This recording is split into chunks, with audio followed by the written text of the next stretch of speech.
Bom, bom dia àqueles que já estão entrando aqui na nossa atividade de hoje do Espaço Marx de Campo Mourão. Essa atividade, ela faz parte do curso de introdução ao pensamento do Marx, que nós estamos realizando neste ano de 2021, de forma virtual, por conta dessa situação pandêmica totalmente descontrolada em nosso país, por conta das políticas vigentes do governo Bolsonaro. Nós estamos vivenciando essa situação de mais de 500 mil mortos já por conta da pandemia e muito mais por conta das políticas levadas a cabo em nosso país. Desejo um bom dia àqueles que já estão aqui interagindo no chat. As questões poderão ser enviadas pelo chat. O professor Jean, que é o nosso convidado de hoje, para fazer uma exposição de introdução ao Manifesto Comunista, responderá às questões que, porventura, vir no chat e que a gente possa aproveitar esse momento, porque ele é um momento que vai enriquecer ainda mais o nosso curso de introdução ao pensamento do Marx.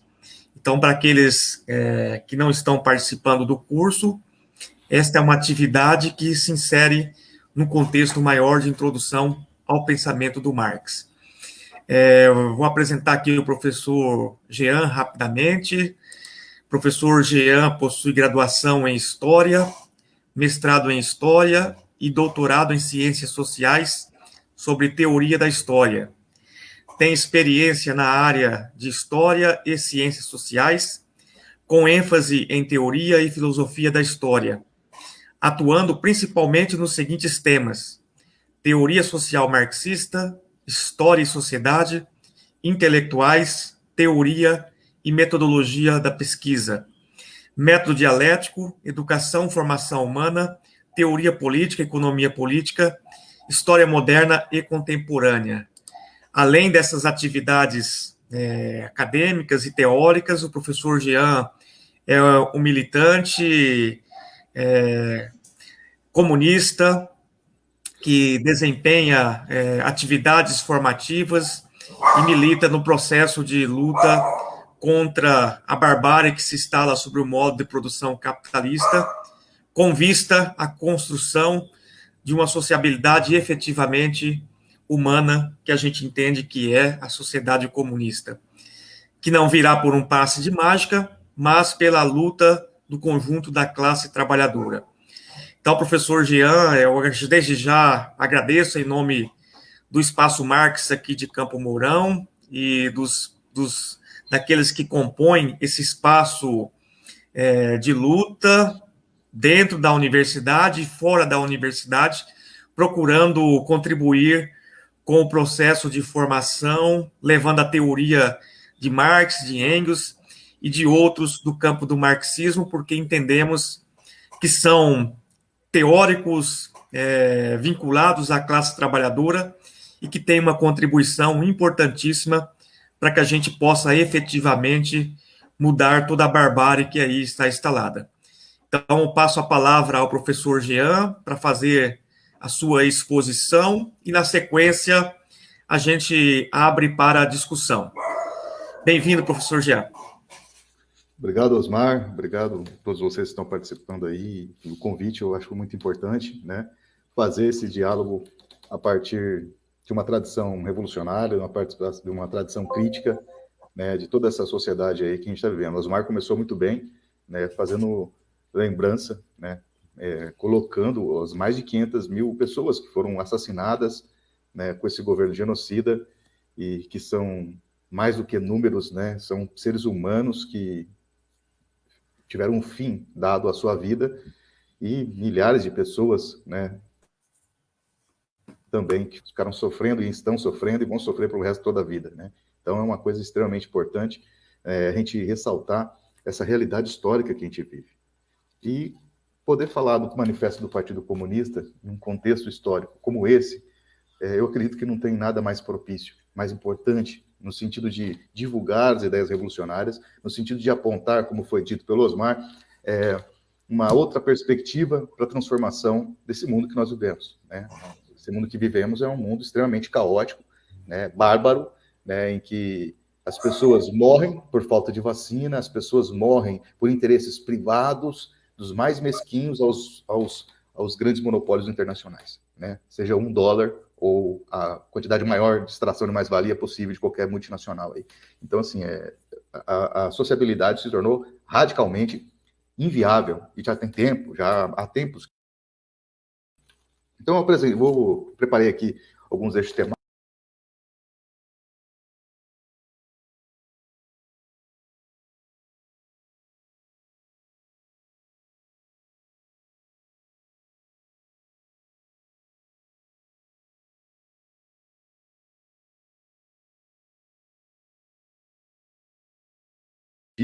Né, na região aí no Paraná, né, e que está para além do Paraná. É importante só lembrar, Osmar, me permita falar isso aqui para todo mundo.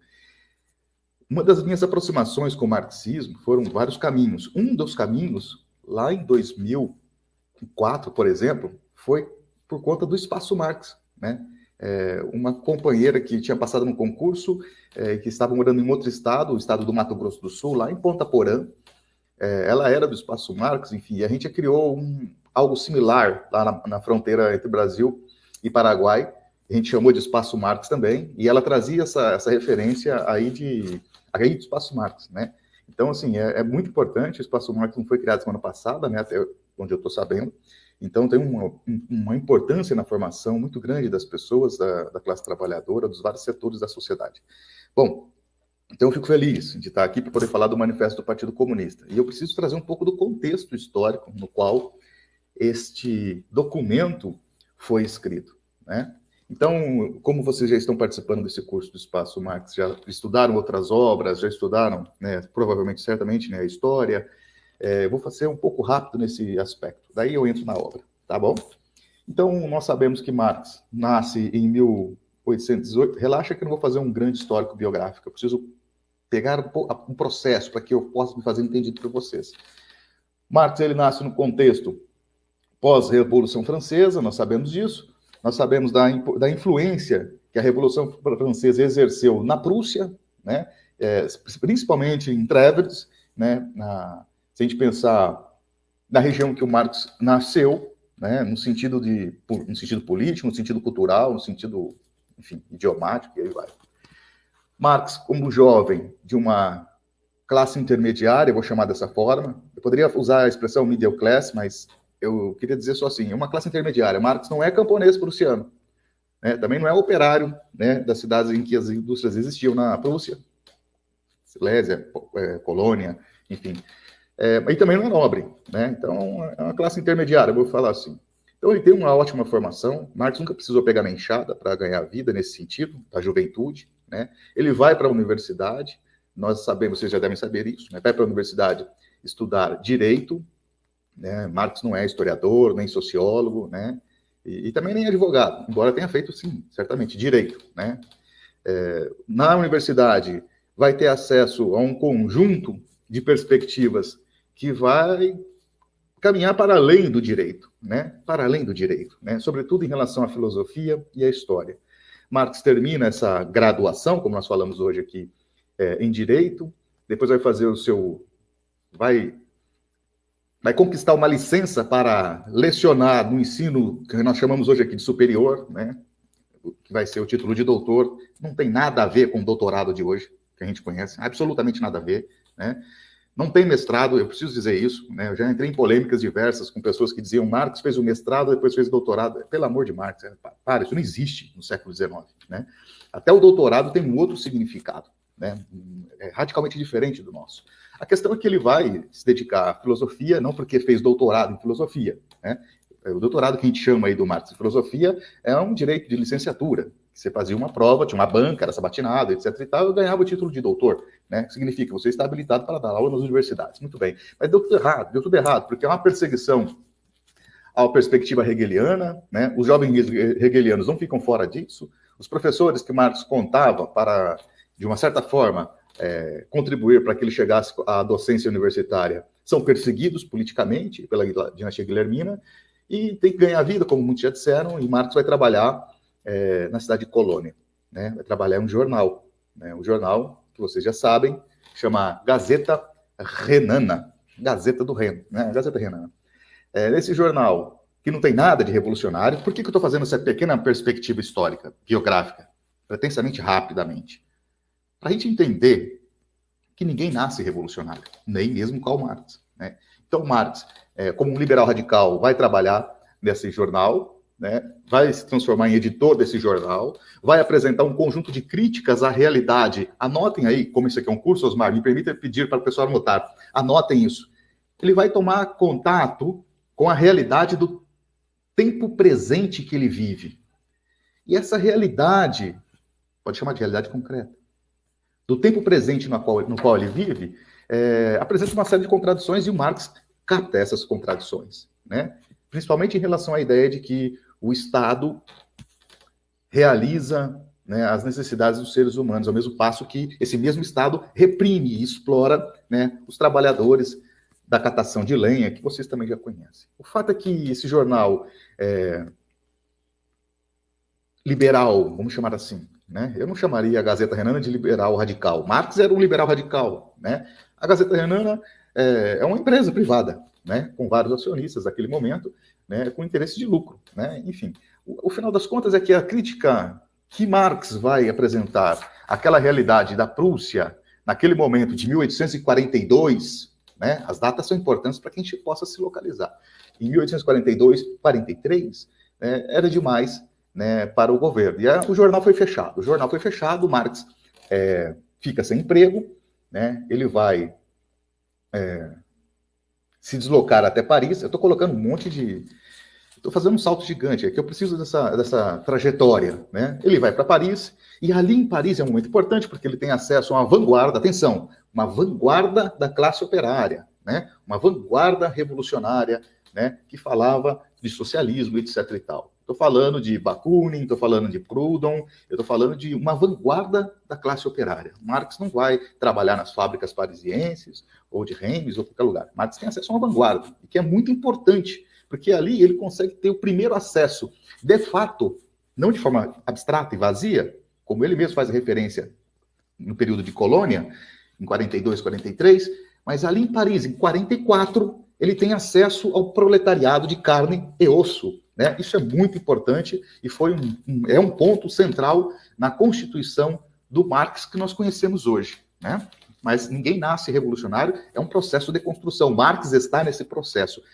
O fato é que o tempo em Paris vai ser curto, né? Ele vai se deslocar, porque ele vai ser expulso de Paris também, né? A pedido do governo prussiano. Ele vai para a Bélgica, fica um tempo na Bélgica, vai estreitar os laços com Engels, a partir da Bélgica, de Bruxelas, vai escrever textos importantíssimos por ali, como a ideologia alemã, né? A miséria da filosofia e, evidentemente, o manifesto do Partido Comunista. Mas é todo um processo histórico de busca por liberdades para poder se organizar, expressar, analisar criticamente a sociedade, que vai fazer com que Marx tenha esse trânsito de Colônia, para vocês aí no mapa, Colônia, né, Paris, de Bruxelas, volta para Paris rapidamente de passagem, volta para Colônia, isso aí eu vou tentar desenvolver na hora que eu entrar no texto do Marx, né? Então, assim, há uma trajetória.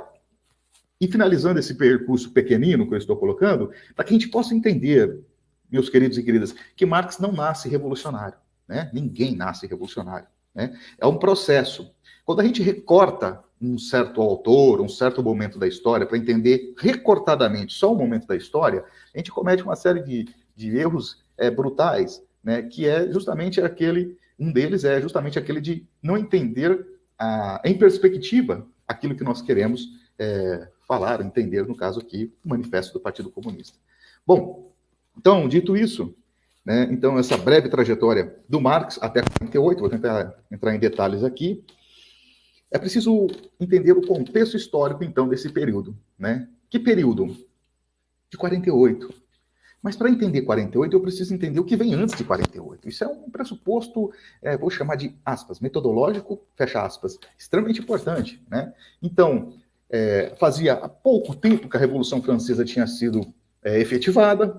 Então, o que é a Revolução Francesa? É a chegada da burguesia ao controle, ao poder político do Estado, consolidando-se como uma classe hegemônica dentro de uma nova sociedade que já estava em construção desde o século XVI, os mais generosos até o século XIV, até o século XVIII. Né? Culmina a Revolução Francesa, existe um projeto, que eu vou chamar aqui um projeto da modernidade. Né? Neste projeto da modernidade, capitaneado, dirigido pela burguesia, existia uma proposta universalista, né, de socializar o acesso ao ensino, o acesso ao conhecimento, né, em perspectiva àquele mundo feudal. Então, é o que o Marx chama, em outros textos, de caráter revolucionário da burguesia, né, que o manifesto vai tanto exaltar no primeiro capítulo.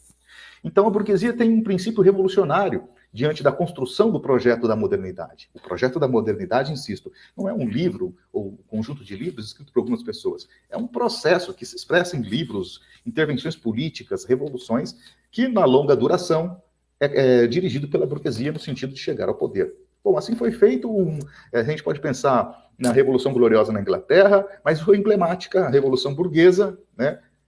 Sem dúvida, a Revolução Francesa, de 1789. Podem considerar também os Estados Unidos, a independência dos Estados Unidos, mas é um outro aspecto. Então, em relação à Revolução Francesa, né, a burguesia toma o poder, chega ao poder, né, instaura uma situação de um Estado revolucionário, mas ali mesmo, no período da Revolução Francesa, já começa a demonstrar reações às ideias que são muito radicais em relação aos donos de propriedade. Né? A conjuração dos iguais vai ser reprimida brutalmente, né? E a burguesia, né, continua no poder. Então, nesse aspecto, eu vou ter que pedir só um minutinho, Osmar, que deu um probleminha aqui de conexão na tomada. Eu preciso colocar a tomada aqui no computador. Só um minutinho. Pessoal, peço licença, me desculpem. Tem que fazer, senão vai cortar a conexão.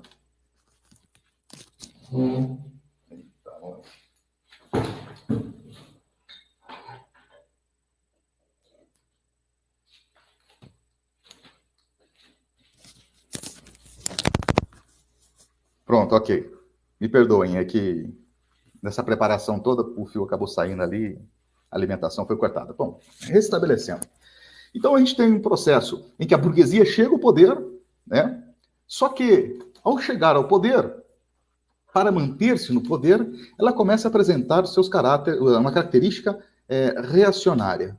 Isso já é expresso na repressão violenta à conjuração dos iguais, que aconteceu lá no período da Revolução Francesa, mas ao se estabelecer no poder, com o passar das décadas, a burguesia vai deixando mais nítido, né, o seu caráter contra-revolucionário. Por quê? Ao passo que chega ao poder, uma nova classe, né, também está se constituindo, né, que é a classe proletária, é a classe do proletariado. O proletariado, no decorrer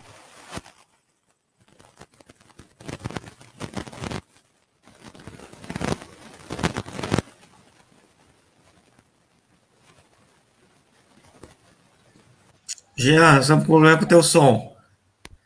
é? Eita. Agora voltou. Estão me ouvindo agora? E agora sim. Me perdoem, eita, nós. Então, vamos retomar. Então, a burguesia, ela foi revolucionária, ela chega ao poder, né? Mas mesmo ali na Revolução Francesa, já deu demonstrações do seu comportamento reacionário, quando as ideias radicais mais populares, né, expressas ali na conjuração dos iguais, foi reprimida brutalmente, né? No passar das décadas pós 89 francês, né? Pós o 89 francês, a burguesia, né, vai deixando cada vez mais clara que existia uma necessidade de reação a uma nova classe social que vinha se formando, que é o proletariado. Né? Dizia, antes de sumir esse som todo, o proletariado, que fora extremamente importante para que a burguesia, ao lado da burguesia, dirigido por ela, derrubasse as monarquias nacionais, derrubassem, né, o governo, vamos chamar assim, de características feudais, desse processo revolucionário burguês, passa a partir, sobretudo a partir de dos anos 40, dos anos 30, a partir de 1834, começa a se configurar como uma ameaça à burguesia. É assim que a burguesia passa a ver o proletariado. Eu estou em 1834. Por que 34? Porque em 1834 tem uma revolta muito importante na cidade francesa de Lyon, em que os operários do setor da seda, setor têxtil, foram altamente, brutalmente reprimidos. E não era uma luta simplesmente por aumento de salários, etc. e tal. Se buscava uma nova forma de viver que não fosse aquela de escravos da indústria, mesmo que uma indústria artesanal, operária, na cidade de Lyon, em 1834. É a famosa revolta dos Canis, né? Então, essa revolta é muito importante porque ela marca ali, em 1830, 33, 34, com força, no caso de Lyon, né, uma repressão brutal da burguesia. E a burguesia consegue reprimir com relativa facilidade, né? Porque eu estou falando de uma cidade, e a burguesia vai reagir de forma reacionária, de forma conservadora e reacionária, né, de forma nacional, em uma cidade. Muito bem. A questão é que, em 1834, né, 10 anos depois, essa situação de negação do projeto da modernidade, negação daquele caráter revolucionário. Como? Através da repressão da classe trabalhadora, através da opressão da classe trabalhadora. 10 anos depois da revolta dos Canis, nós temos 1848. Né? Então, esse processo que antecede 1848 é um momento em que a burguesia vai se mostrando no continente europeu, e sobretudo na França, com o seu caráter não mais revolucionário, como foi, mas reacionário. Então, ou seja, uma série de exploração e opressões que já aconteciam antes de 48 e que em 48 vai culminar no que nós popularmente chamamos aqui de Primavera dos Povos, uma série de revoltas, um processo revolucionário gigantesco que ocorre, né, em boa parte da Europa continental e que vai, aí sim, não só o alerta da burguesia em relação ao proletariado já estava aberto, ligado há muito tempo. É que em 48, de uma vez por todas, a burguesia precisa detonar, reprimir ao máximo esta nova classe social, que não se revolta agora apenas em Lyon, em Reims ou Paris, mas se revolta de forma esparramada por boas partes do continente europeu. Né? Então, é necessário reprimir com força o proletariado, não só na França, mas na Alemanha, em qualquer lugar, no norte da Itália, e aí vai. Então, esse momento que culmina em 1848 com a Primavera dos Povos, né, o processo revolucionário que vai se dar, a gente fala na Alemanha, mas a Alemanha não existe essa época, né? É a Prússia, não existe cultura alemã, mas o Estado alemão só depois da Comuna lá de Paris. Aliás, que antecede a Comuna de Paris, quando a França perde a Guerra Franco-Prussiana. Então, o fato é que, em 48, a burguesia, está claro para a burguesia que ela precisa reprimir o proletariado, mas é uma contradição muito grande aí. Por quê? Porque esse proletariado é exatamente a fonte de toda a riqueza da própria burguesia. Né? Então, 48 é um ano emblemático, não porque o manifesto do Partido Comunista foi escrito e publicado em 48, mas é preciso entender o manifesto do Partido Comunista nesse contexto, nesta trajetória histórica, que aqui eu simplesmente fiz algumas escolhas para falar um pouco dessa trajetória histórica, e aí em 48 se insere, sem dúvida, o manifesto do Partido Comunista. Tudo bem? Então, a partir desse momento, eu começo a fazer a minha fala um pouco mais focada no próprio texto do manifesto do Partido Comunista. Agora, eu preciso também, como professor de História... Todos estão me ouvindo aí? Sim, sim. Beleza. Como professor de História, eu preciso dizer que esse texto também tem a particularidade histórica desse texto. Dito como foi feito até agora, poderia ter-se a impressão de que as revoltas de 48, a Primavera dos Povos, como eu falei, rolou por conta do manifesto do Partido Comunista de 48. Nada mais errado pensar isso. Eu quero dizer que o manifesto do Partido Comunista se insere nesse contexto histórico.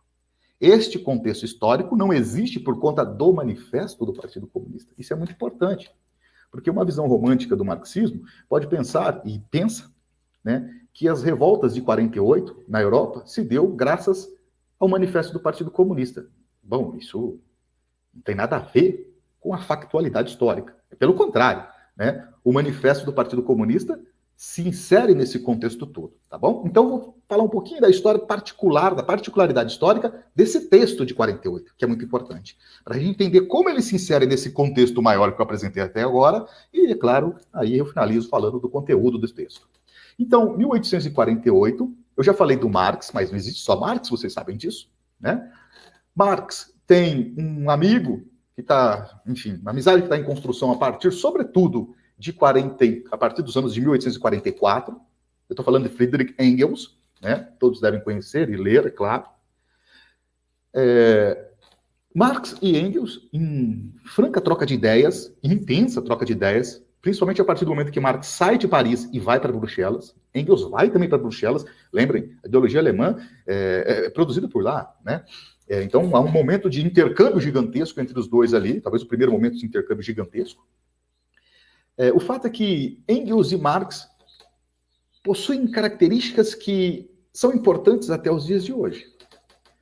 Eles não nasceram, disse para vocês o Marx, mas estendo ao Engels, não nasceram revolucionários. Nós nos tornamos revolucionários, né? Só que o conceito de revolucionário, e aqui eu gostaria de dar ênfase absoluta, o conceito de revolucionário para esses dois sujeitos históricos, Engels e Marx, não está restrito, circunscrito, fechado, cerrado em escrever sobre a revolução ou escrever sobre como funciona a sociedade. Tudo isso é importante. Mas como se organizar para transformar a sociedade. Claro que isso é um processo e é uma perspectiva que já existe, né, nesses autores, nesse meados dos anos 40 do século XIX. Né? Então, o que eu quero dizer com isso? Eu quero chamar aqui a discussão a respeito do caráter militante desses dois pensadores. Né? Nós conhecemos hoje Marx e Engels, passo a me referir agora aos dois por conta do manifesto, como autores. Atenção, é evidente, está correto, eles são autores do manifesto do Partido Comunista, mas é equivocado, é um ledo engano, é um engano infantil pensá-los apenas como autores. Né?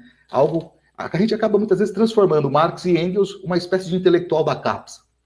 Isso é um absurdo, né? Mas é um absurdo que precisa ser tocado, porque isso é reproduzido com a maior velocidade nos dias que nós vivemos. Marx e Engels não são só autores, né? Não são intelectuais da CAPES, não tem currículo Lattes, nada dessas idiotices.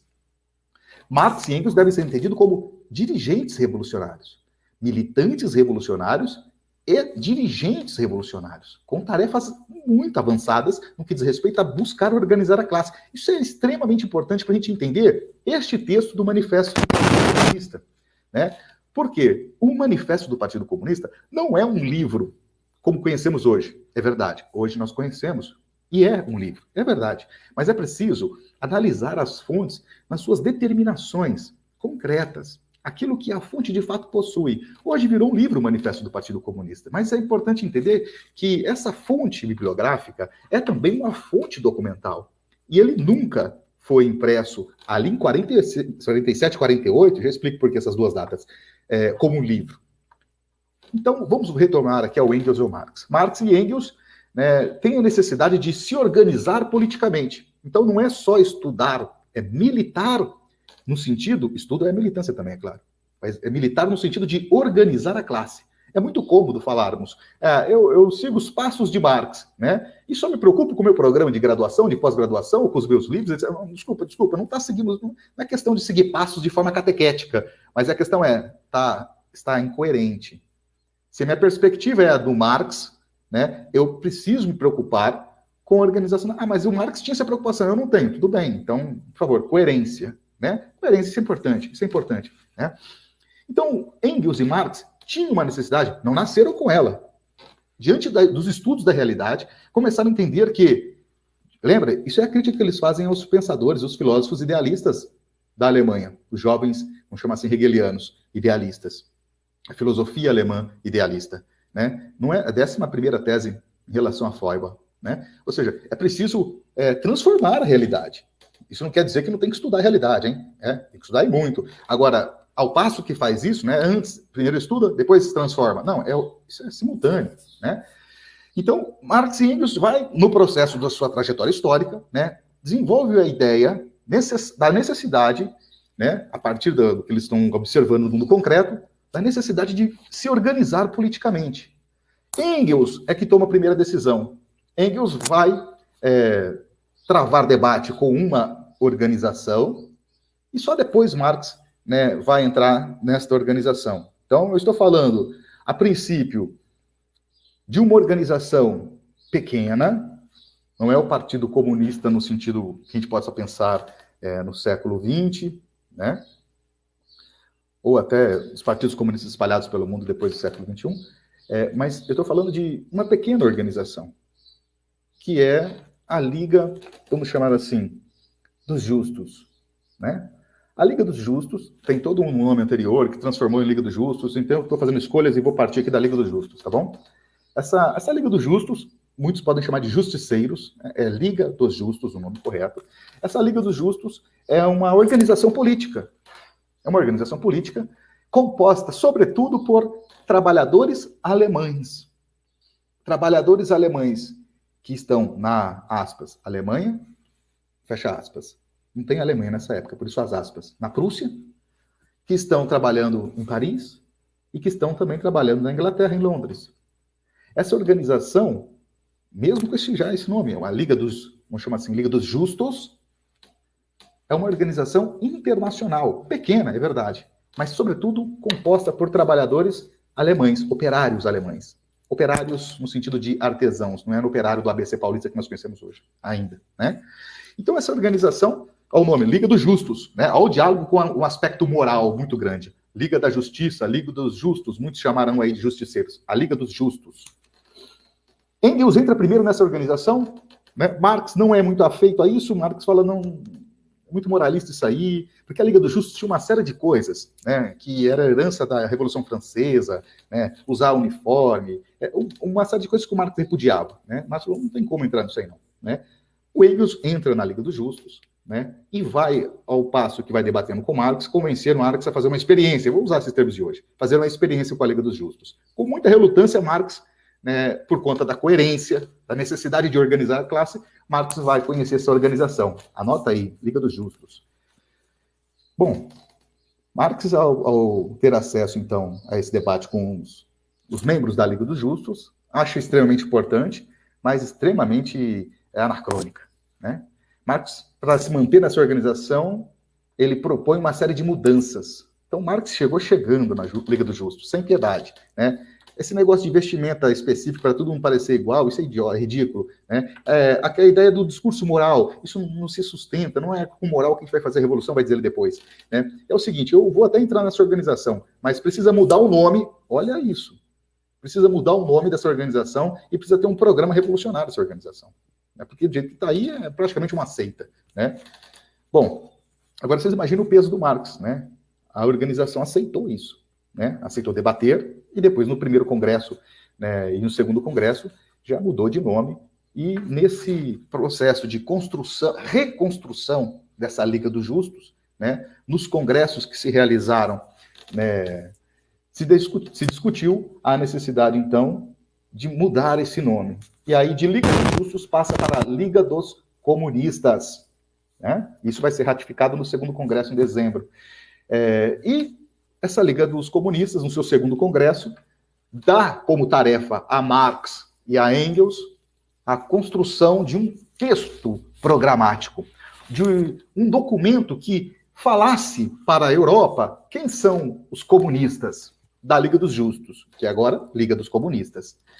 Bom, tudo bem, eu espero estar sendo claro aqui com vocês, né? O fato é que Marx pegou essa tarefa, né, em dezembro, o segundo congresso acontece lá em dezembro, de 1800, tudo isso está acontecendo em 1847, né? Só que Marx tem uma relação com a produção textual diferente de Engels, enfim, Marx tem uma velocidade diferente para produzir os textos. A realidade é que Marx enrolou para dedéu para entregar esse texto para a Liga dos Comunistas. Inclusive, ele recebeu até advertências no sentido de, olha, nós vamos adverti-lo, né, porque você pegou uma tarefa e pegou todos os documentos da Liga, tá com você isso aí para poder reescrever, etc e tal, e apresentar em congresso. Atenção, foi encomendado no sentido de tarefa. Tarefa do Marx é escrever o Manifesto do Partido Comunista, junto com Engels. Quem pegou o material foi Marx, né? Está lá em Bruxelas ainda. E não entregou o documento. Engels ficou desesperado e cobrava Marx. Engels, inclusive, escreveu uma versão chamada... Vou esquecer agora o nome aqui, mas, enfim... Princípios Básicos do Comunismo, né? Assim, conhecida dessa forma. É um conjunto de perguntas que Engels tenta fazer aquilo que foi deliberado para eles fazerem no segundo congresso, em 47. A questão é que Marx vê aquele texto, Marx não tem muito acordo com aquilo, enfim, daí Marx é bastante pressionado pelo Engels, e aí sai esse texto do Manifesto do Partido Comunista. O Engels mesmo reconhece, nos prefácios pós a publicação, né, lá nos anos 70, 1873, 72, que a maior parte das ideias ali é do Marx, né, mas sim, é um texto que os dois escreveram. Mas agora, atenção, vou tentar fechar essa parte. O Manifesto do Partido Comunista, esse é o nome do documento, né? Manifesto do Partido Comunista. Muitas pessoas tiram partido, né? Manifesto Comunista. Opa, parou. Manifesto do Partido Comunista. Popularmente a gente fala Manifesto Comunista, etc. e tal, mas é preciso não perder essa outro termo, que é um outro conceito, partido. Isso é muito importante.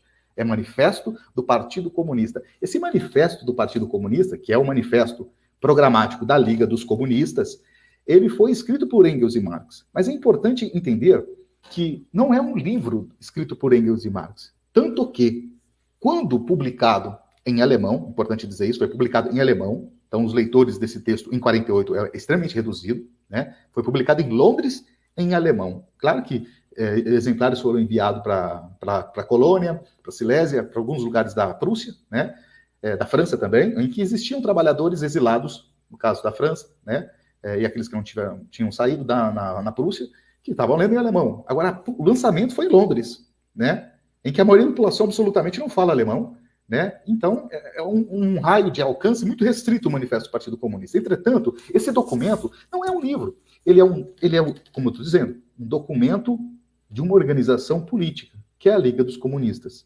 E ele não recebe a assinatura de ninguém. Imagina hoje você, me permita fazer essa associação com uma pretensão didática.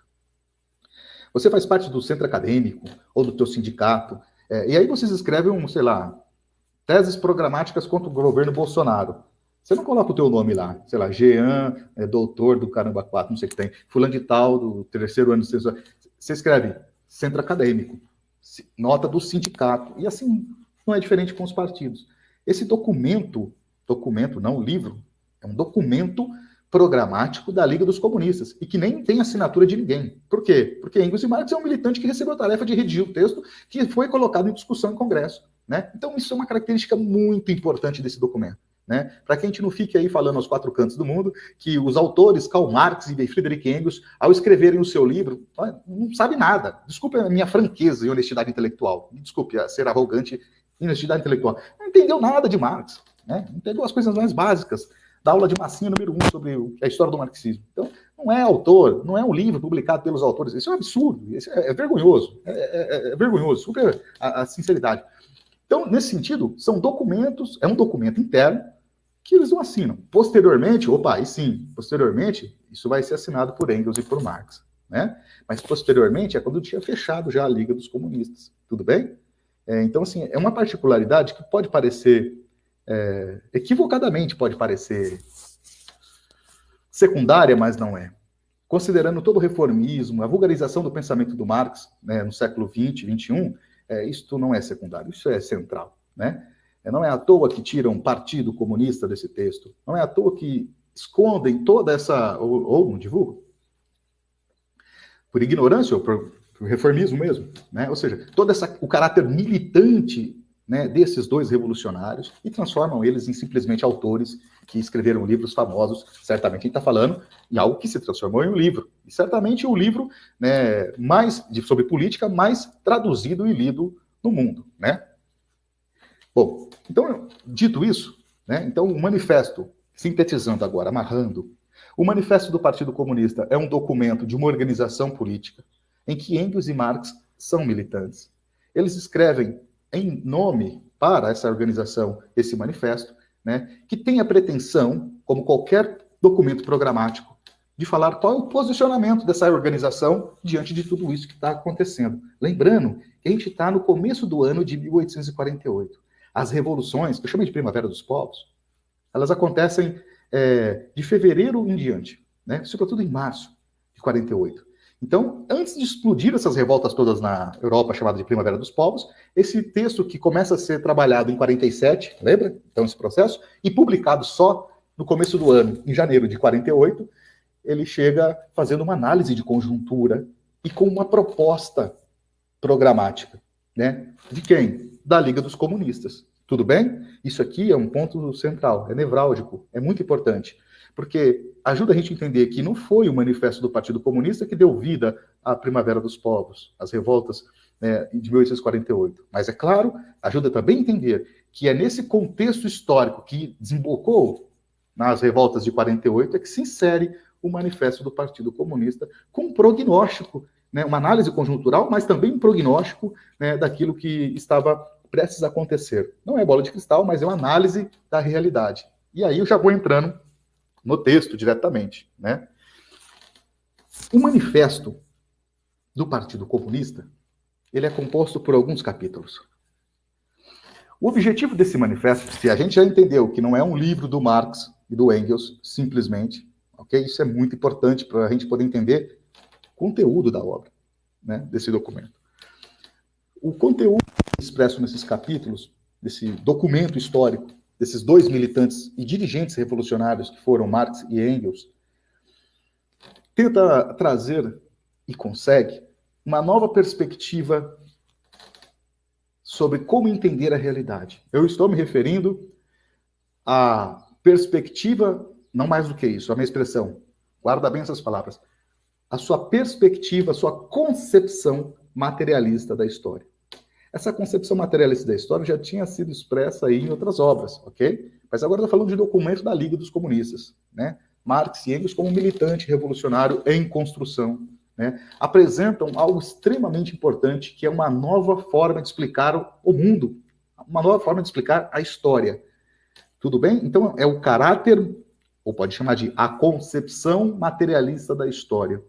Se você chamar isso de materialismo histórico dialético, eu não vou entrar nesse detalhe, não tem isso nesse texto. O que tem aqui nesse texto é uma concepção materialista da história, né?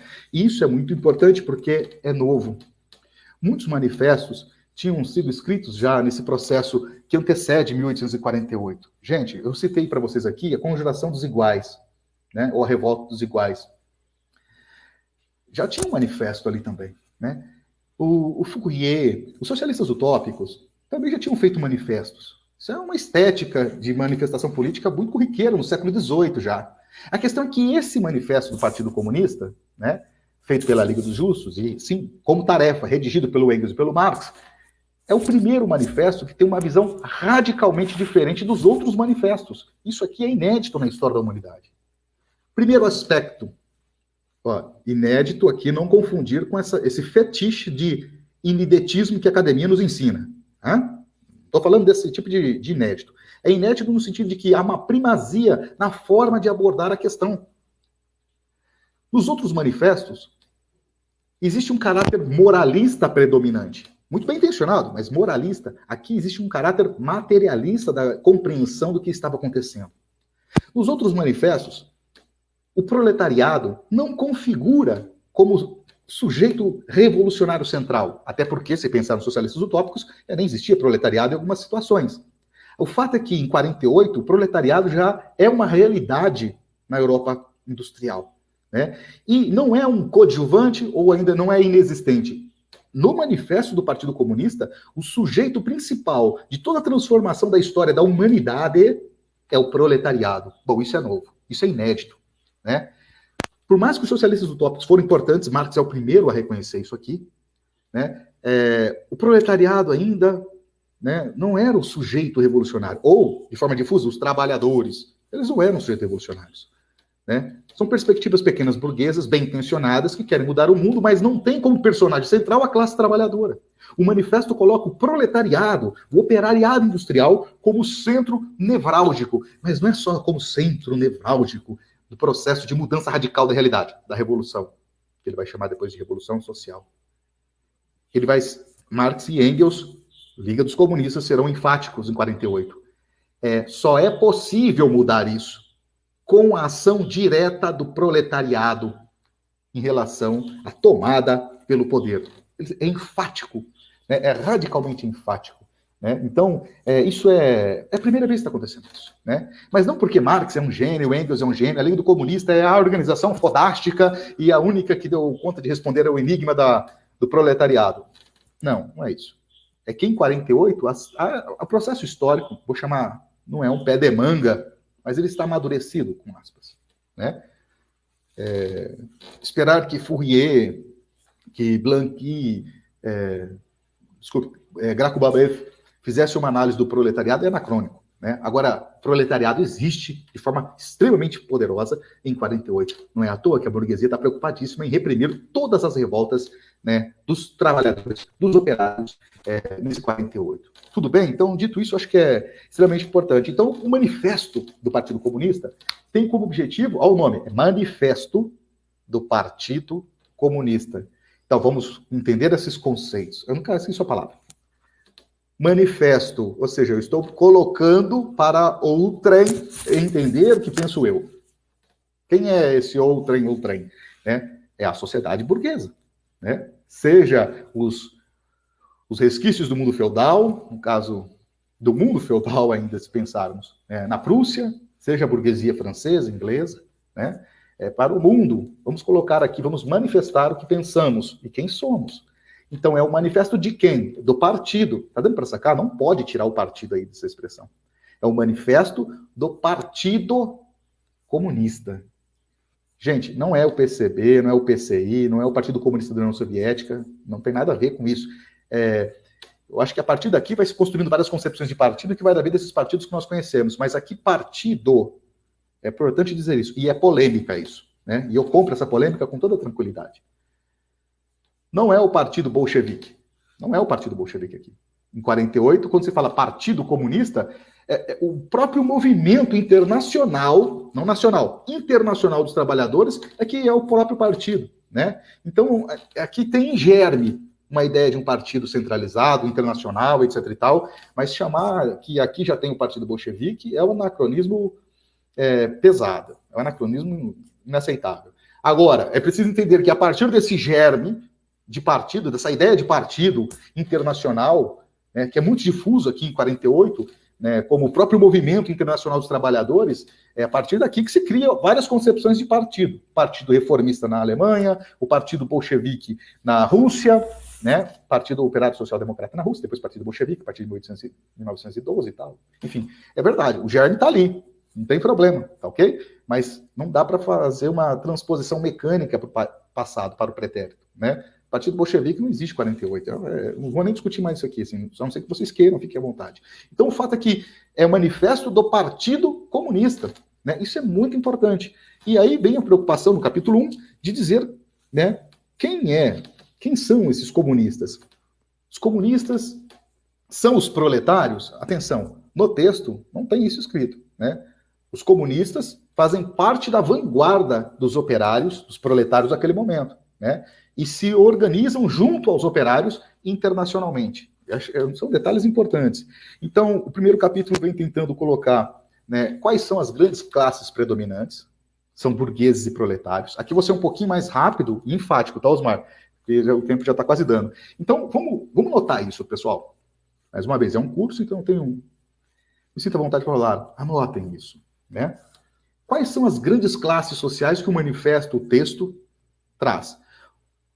Eu acho que são 3. Não, bom, eu acho não serve, gente. Esse papo de eu acho. O que você acha é muito importante, o que eu acho, o que nós achamos. Né? Mas existe a centralidade e determinações do objeto, beleza? O que o texto, documento, nos traz? Ele traz a seguinte colocação. São 2 classes fundamentais. Em nenhum momento, o texto está falando que são só 2 classes fundamentais. Tanto que, no decorrer da trajetória marxiana, ele vai elencar 3 classes fundamentais. Não é verdade? O pessoal que vai ler só o Capital, ou só o capítulo 1 do Capital, não vai nem chegar nisso que eu estou falando, mas são 3 classes fundamentais. Né? Aqui no manifesto aparece está em construção, é 1848, não é 1867, tudo bem? Mas olha lá, são duas classes fundamentais, a burguesia e o proletariado. Vamos deter esses dois. Quem são esses? Quem são essas duas classes predominantes? É errado falar que só tem duas classes sociais. O texto não fala isso. Ah, mas eu acho que só são. Tudo bem, guarda o que eu acho no bolso, você continua falando o que você acha, mas a questão é que a determinação do texto são duas classes predominantes, duas classes fundamentais. Existem frações dentro dessas classes, ok? Mas aqui no texto isso não fica tão claro. Mas são duas, fica claro que não são só duas, são duas fundamentais, duas classes predominantes, né? A burguesia e o proletariado. E a perspectiva do texto não é analisar essas classes do ponto de vista moral. Uns são os filhos de Deus, outros são os filhos do diabo. Uns trabalham bastante, têm tudo, outros não trabalham nada, são vagabundos, não são virtuosos e, portanto, são pobres. Por isso que o manifesto é extremamente, radicalmente novo nessas análises da realidade do mundo capitalista. Então, a perspectiva é entender essas duas classes fundamentais a partir do sistema de produção, do papel que elas ocupam no sistema produtivo. Isso é muito importante, né? Então, a burguesia é a proprietária dos meios de produção, né? É os meios de produzir a vida, dos meios materiais de produzir a vida. E o trabalhador é exatamente aquele que foi expropriado desses meios e que só lhe restou a venda da força de trabalho a troco de um salário medíocre, que é expresso, que é determinado a partir de um certo valor, um preço, a palavra correta, um preço, que é equivalente aí os elementos básicos para a sua sobrevivência, que seja um valor suficiente para ele se alimentar e no outro dia cedo ele ter lá uma quantidade de cálcio, potássio, fósforo, né, para levantar e voltar para a fábrica. É horripilante. Marx não desenvolve, atenção, é um manifesto, né? Não é o Capital ainda, não é um 18 de Brumário, outros textos que, enfim, são um pouco mais extensos. Aqui é um manifesto do Partido Comunista, um panfleto. Guarda essa palavra, que daqui a pouco eu volto no caráter estético panfletário deste texto. Então, no primeiro momento, eles estão apresentando quais são as classes sociais. Isso é da mais alta relevância, porque até então existiam explicações do tipo, isso é vontade de Deus. É natural que seja assim, desde que o mundo é mundo. Vocês já tiveram aqui várias aulas com outras pessoas, eu sei que o Ivo já veio aqui também para fazer uma fala com vocês, né? E certamente vocês já devem estar sacando o que eu estou falando. Não é natural, né, toda essa situação que nós vivemos. Né? E o manifesto vem demonstrando isso. Mas é claro, dentro dos limites de um texto de manifesto, não é um tratado. Tudo bem? Então, há uma apresentação de uma concepção materialista da história, né, extremamente importante, inédita, radicalmente nova, porque mostra que o proletariado, nesse sistema todo de produção do capitalismo, ele não está analisando a Roma Antiga, a Grécia Antiga, por mais que faça referência. O foco, né, do manifesto é a sociedade capitalista. Mas está dizendo que, olha, a história é marcada por luta de classes, né?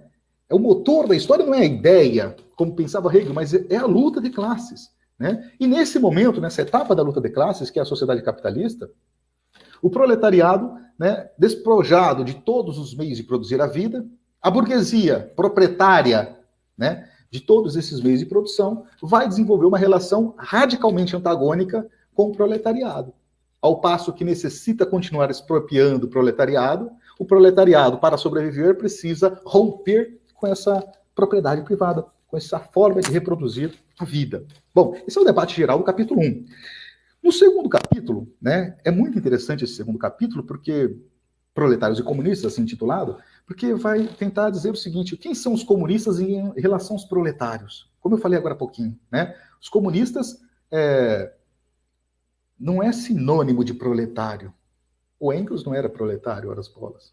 Nem o Marx era proletário, né? Agora, os comunistas fazem parte de uma vanguarda, né, que busca organizar a classe trabalhadora, operária, não substituí-la, mas somarem juntos, né, fazer essa transformação em uma revolução mundial, tomada do poder. Aqui não aparece ainda o termo com essas palavras que o tio Jean está falando aqui.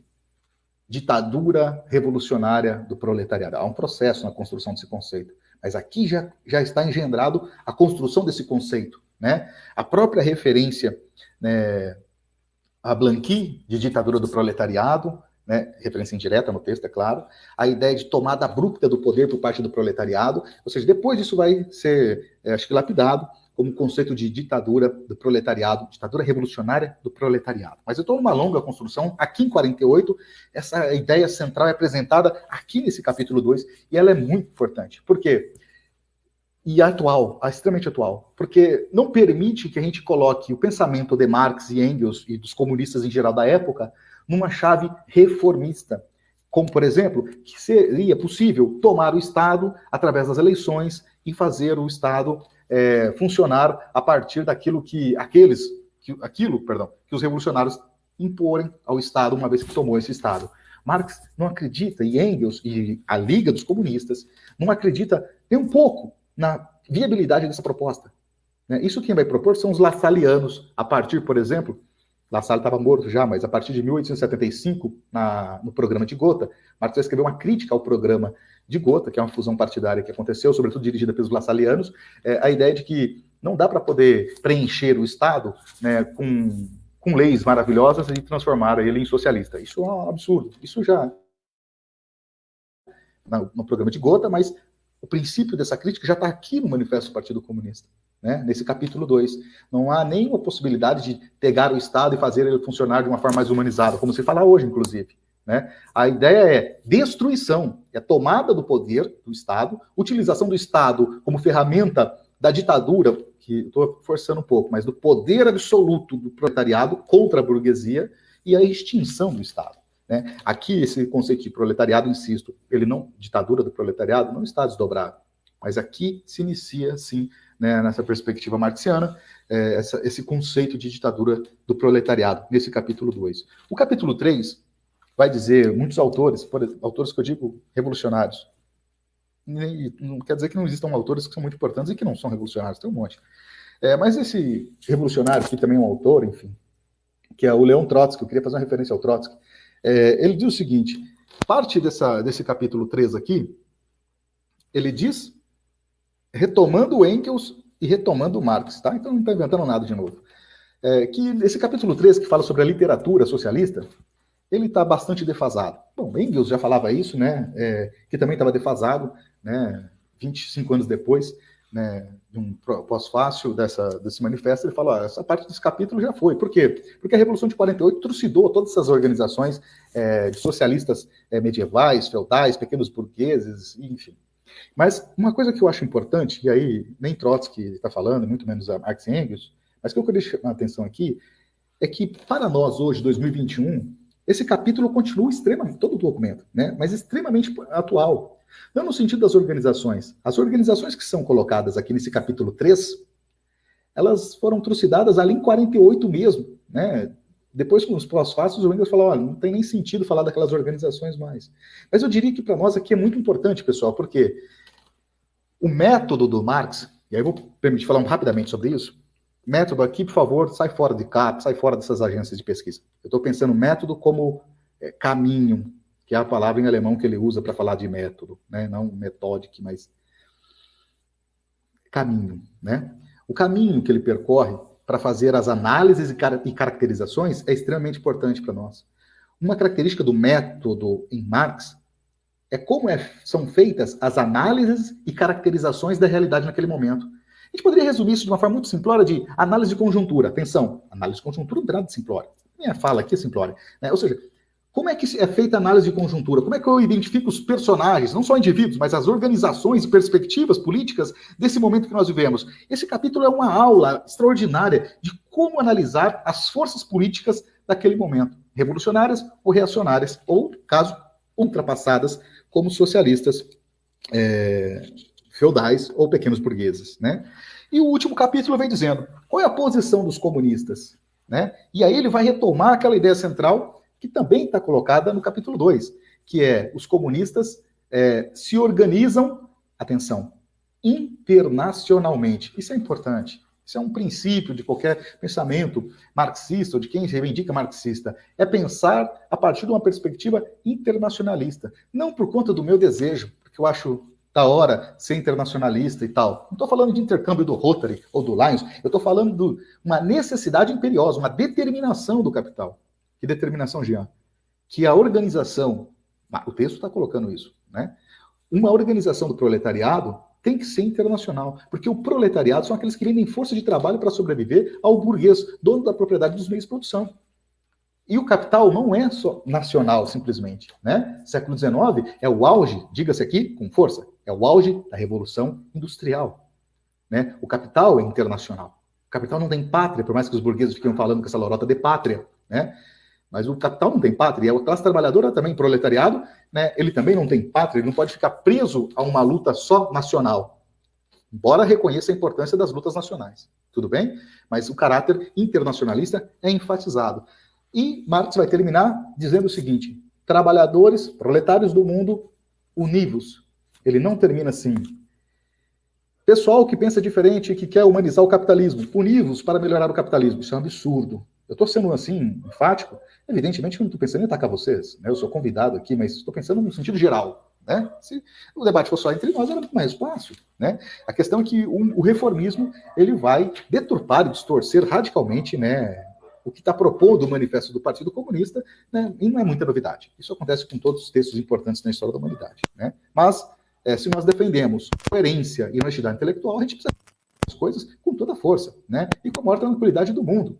Né? Ou seja, ele não pede reformistas univos ou turma do diferente univos, ele fala proletários univos. E aí, para finalizar, e a gente abrir para o debate, que acabou de dar aqui 1 hora, só mais uns 2 minutinhos, Osmar. Ele diz proletários. Ele não fala trabalhadores do comércio, trabalhadores da agricultura, ele fala proletários. Isso aqui é polêmico ao extremo. Só que eu preciso dizer o seguinte para vocês. Por que fala proletários e não fala trabalhadores do campo? Isso da Revolução Industrial. A maior parte dos assalariados dos centros urbanos, eu falei auge da Revolução Industrial, são os operários de fábrica, realmente. Né? Não tem Walmart, não tem Carrefour, tem lá mercadinho. Bom, mercadinho é muito. Tem bazarzinho de secos e molhados. Não tem essas grandes lojas de confecção que a gente conhece. Não tem nada disso, gente. É o começo do capitalismo, né? Então a gente precisa entender a realidade histórica daquele momento. Né? Então ele está falando proletariado porque essa é a maioria dos trabalhadores, né? Assalariados que existem na Europa. Né? E que tem frações. Né? Tem a classe média, que ele vai falar o middle class, que a gente pode entrar no debate aqui, o lumpenproletariado, que o texto também traz pela primeira vez, né? Que é importante também debater. Mas é só para dizer o seguinte: a classe revolucionária, evidentemente, é o proletariado, até hoje. É o proletariado, aquele que transforma a natureza. Isso não quer dizer, como muitos não gostam de ouvir hoje em dia, é que todos os outros trabalhadores são importantes. Não tem, no próprio manifesto, gente, não é só o proletariado que faz a revolução. O proletariado não faz a revolução sozinho. Nem 48 aqui. Né? Os comunistas estão junto com os proletários. Né? A Revolução de 48 na Alemanha teve participação até de burgueses, liberais, republicanos. Né? Então, assim, agora, o sujeito revolucionário, sem dúvida, é o proletariado. Mas isso não desqualifica em nada. Eu, professor, Osmar, professor, você, professor, estudante, todos nós somos importantes. Né? É só uma questão de entender que o papel do proletariado é central, né? E aí eu estou indo um pouquinho para além, que a gente vai abrir para o debate, colocando meu posicionamento, é claro. Né? Até 2021.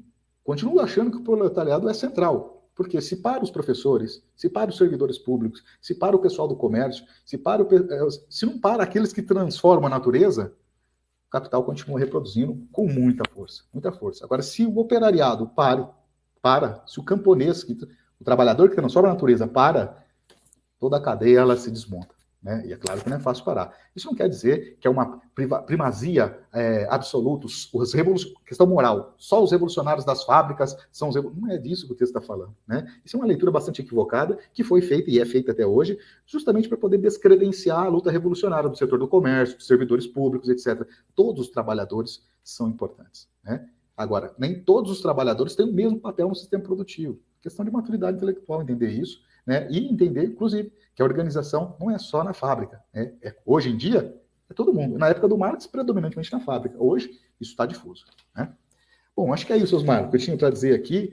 São muitas coisas, pessoal. Eu fiz algumas escolhas aqui para tentar suscitar o debate e a gente vai conversando a partir do interesse de vocês. Olha, obrigado, Jean. Só para contextualizar a exposição do Jean, ela se insere no curso de Introdução ao Pensamento do Marx, que nós estamos realizando aqui pelo Espaço Marx de Campo Mourão, Então, aqueles que estão frequentando o curso, a gente vai voltar ao manifesto mais adiante nas nossas discussões e, com toda certeza, aprofundar essa exposição belíssima que o Jean fez aqui em linhas gerais, nesse momento. E para os demais, fica o convite para participar do nosso curso, apesar de ter algumas burocracias da universidade, né? Quem quiser participar como ouvinte, só mandar mensagem para a gente que será bem-vindo. Bom, Jean, tem uma pergunta aqui, tem uma outra, depois eu quero fazer uma, vamos lançar a primeira, acho que você responde uma, né? Acho que fica melhor, né? Melhor, bem melhor. Então, a primeira pergunta aqui da Nathalie Jesus. Levando em consideração que o manifesto era um panfleto que levava ao programa de um partido, podemos dizer que ele ainda é atual sem ser sectário ou revisionista? Essa é a pergunta. Bacana. Nossa, muito importante essa pergunta, Nathalie. Obrigado, viu? Porque eu prometi para vocês que ia falar do caráter panfletário, né? Pedi para suspender e não voltei, me perdoe, né? Isso que o debate é importante. Eu acho que, assim, é extremamente atual, né? É extremamente atual porque, rapidamente, sobre esse caráter panfletário. Panfleto não sei se eu sou muito generoso, eu vou chamar de gênero estético, mas é uma manifestação estética, ok? Né? Um panfleto escrito é uma manifestação estética, que tem um propósito, né? Então, a gente não pode pensar, eu sei que conheço a Nathalie, não pensa dessa forma, mas pensando para todo mundo, pensar de uma forma depreciativa quando a gente fala um panfleto, né? Pelo contrário, um panfleto, sim, e como vários panfletos que já foram escritos na história da humanidade, tem o objetivo estético de fazer uma comunicação rápida, precisa, etc e tal. E eu diria, o panfleto esse aqui, né? É o panfleto, né? Então, assim, extremamente importante. Agora, a atualidade dessa estética panfletária é extremamente importante e é um ensinamento tremendo que os comunistas do século XIX, os primeiros comunistas, vamos chamar assim, nos deixou. Talvez um problema muito grande, Nathalie e todos nós, é que nem todo manifesto panfletário tem os elementos que o manifesto do Partido Comunista possui. Nem poderia, seria anacrônico, né? Não vai se repetir de novo. Mas a estética de panfleto, que vem antes do próprio manifesto, continua existindo e é extremamente importante. O problema é que a tradição marxista, Nathalie, que se levantou depois de Marx, vamos chamar assim, marxismo pós-Marx, não confunda nada com pós-moderno, só no sentido de geracionalmente, né?